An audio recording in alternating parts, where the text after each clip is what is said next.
I wish it were possible just to have nothing but a recording of all the sounds during an hour's time in the print shop.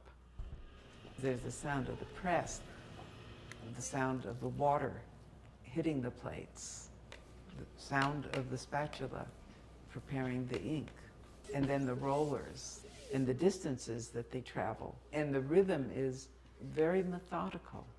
It would just be the most beautiful song of printmaking. There's such great potential for new shades of black, new shades of white, new shades of everything in between, and that can be defined by texture. There's a layering in the material that I do. It's an additive and subtractive process. And so one of the things working with tamarind was finding that that process is a huge part of what goes on there. We aren't making prints on the paper. The paper is part of the experience of the print. It has as large a voice as the ink does.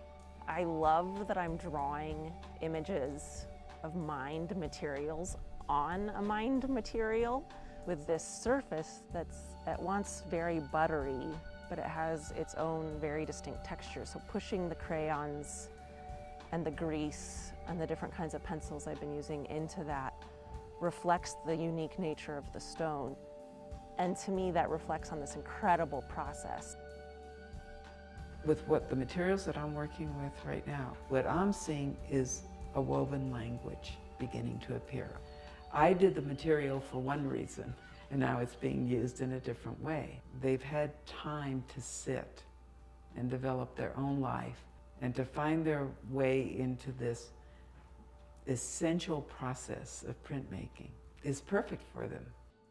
Working with printmaking, one of the things that I was walking in with was this question of, why would you make a print of that? Like, why is that an image that you repeat over and over again over any other image? Why is that the one?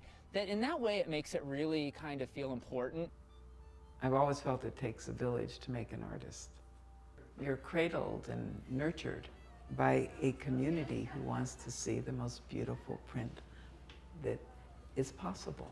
Usually I make a drawing in absolute solitude, so working in what feels more like a science laboratory than a workshop has been a fascinating process because they are as invested in the end product as I am, and they have much greater knowledge than I do about the process.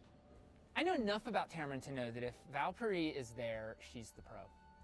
Like, I just feel that. Like, I think that's the reputation. I think that's part of what goes on, that she is like top notch. And in that way, who am I? Like, I have to be able to work and respond to somebody that is at that level. And I came in with that in mind, that I'm going to trust the people that I'm working with. To be able to see a master and work with that master, this allows you to truly be with the process without having those skills in oneself. So that's something I would encourage any artist to do, is to take their most challenging ideas and their most rigorous work and to find ways to explore that with like-minded, brilliant people. To not make the easy work, but to make the hard work, because you have such great support.